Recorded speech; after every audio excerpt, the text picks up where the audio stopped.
یہ جو فیملی ہوتی ہے نا یہ تسبیح کی طرح ہوتی ہے. اور ہم نے دیکھا ہے کہ یہ جو ہے نا تسبیح کے اوپر والا حصہ یہ ماں باپ ہوتے ہیں. جب یہ چلے جاتے ہیں نا تو اپنے بھائی بہنوں کو جس طرح تسبیح کے دانے بکھرتے ہیں نا اس طرح بکھرتے دیکھا ہے. جب تک ماں باپ ہیں پہلے تو ان کی برکتیں لینا, اور جب یہ چلے جائیں نا تو یہ دانے بکھرنے مت دینا, جوڑ کے رکھنا اپنی فیملی کو. یہ فیملی یہی تو پیار ہے زندگی میں. تھوڑے سے پیسوں کے لیے بھائی بہن لڑتے ہیں, جائیداد کے لیے بھای بہن لڑتے ہیں, تھوڑے کاروبار کے لیے لڑتے ہیں. ارے قربان کر دو, کوئی بات نہیں, بھائی کو تھوڑا زیادہ چلا جائے, بہن کے میری بہن کے گھر میں ہی جا رہا ہے نا, یہ تیرا ہے, یہ میرا ہے, نہ کیا کرے. یہ گھر کی محبتیں آپ کو بہت ساری بیماریوں سے بچاتی ہیں. حدیث پاک میں آتا ہے جس کا مضمون ہے جو چاہتا ہے کہ اس کی زندگی میں اضافہ ہو جائے, عمر میں اضافہ ہو جائے, بری موت سے بچے, اسے چاہیے کہ وہ صلہ رحمی کرے. صلہ رحمی کیا ہے؟ اپنے رشتہ داروں کے ساتھ اچھا سلوک. اور رشتہ داروں میں the closest family member جو ہے وہ بھائی بہن ہیں, وہ ماں باپ ہیں, بیوی بچے ہیں. ارے ان کو چھوڑ کر دنیا سے محبتیں جتا رہے ہو؟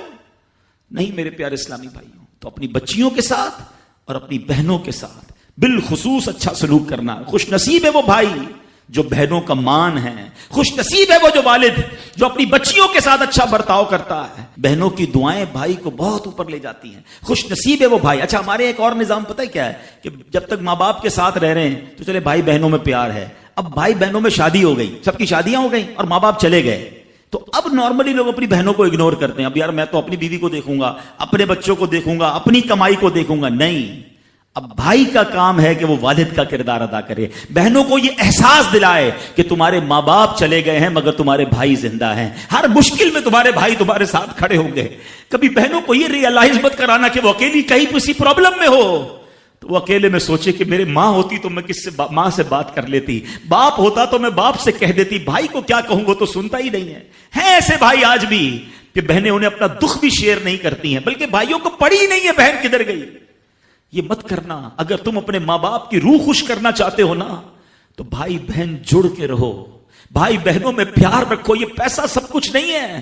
ارے جو کچھ میرے پاس ہے اگر میرا بھائی بہنوں پہ خرچ ہو جائے تو اس سے اچھی کیا چیز ہے. یہ یاد رکھے جو سوشل میڈیا پہ ہزاروں فرینڈ بنائے بیٹھے نا کہ میرے 5000 فرینڈ تو میرے 10,000 فرینڈ, کسی دن بستر پر پڑو گے نا اسپتال میں تو اس بستر کے کنارے تمہیں تمہارے بھائی بہن ہی نظر آئیں گے. وہ سوشل میڈیا والا تمہارا جو سارے دن چیٹنگ جس کے ساتھ واٹس ایپ پہ لگے ہوئے ہو نا گروپ میں, کوئی نظر نہیں آئے گا. جب تمہارے گھر میں کوئی بچے کا پرابلم ہوگا آدھی رات کو اگر تمہارے گھر کو آ کے تمہیں دلاسا دے گا تو تمہارے بھائی بہن ہوں گے. بہنوں کو حقیر نہ سمجھنا, یہ ان لوگوں کے لیے بھی درس ہے. اسلام جب نہیں آیا تھا نا تو بہنوں کے حقوق نہیں تھے, ان کو کوئی ورثے میں حق نہیں دیتا تھا, بہنوں کی شادیاں نہیں کرواتے تھے. مگر آج بھی کچھ قبائل سنا ہے ایسے ہیں, آج بھی بدبخت کچھ لوگ ایسے ہیں جو بہنوں کے حق دبا لیتے ہیں. ارے بہنیں تو غم گسار ہوتی ہیں, بہنیں تو بھائیوں کا مان ہوتی ہیں. ارے بہنیں ہوتی ہیں تو گھر میں رونق ہوتی ہے. ارے بہنوں کو عزت دیا کرو, بہنوں کو پیار دیا کرو. اللہ کے حبیب فرماتے ہیں ایسا بھی ہوا کہ کچھ لوگوں کی ماں باپ جلدی چلے گئے, اب بھائی پر بہنوں کا بوجھ ہے. ایک صحابی کے بارے میں آتا ہے ان کی 6 یا 7 بہنیں تھیں اور سبحان اللہ وہ اپنی بہنوں کو انہوں نے پالا, اپنی بہنوں کو باپ بن کر پالا, ان کے بالوں میں کنگھی بھی کرتے تھے. اور جب بہنوں کی شادیاں ہو گئیں, بہنیں بڑی ہو گئیں, اپنی شادی تاخیر سے کی اور شادی بھی کسی بیوہ سے کی. پوچھا گیا کہ کیوں بیوہ سے شادی کی؟ کہا میری بہنوں کو ایک ماں کی حاجت تھی, میں کوئی جوان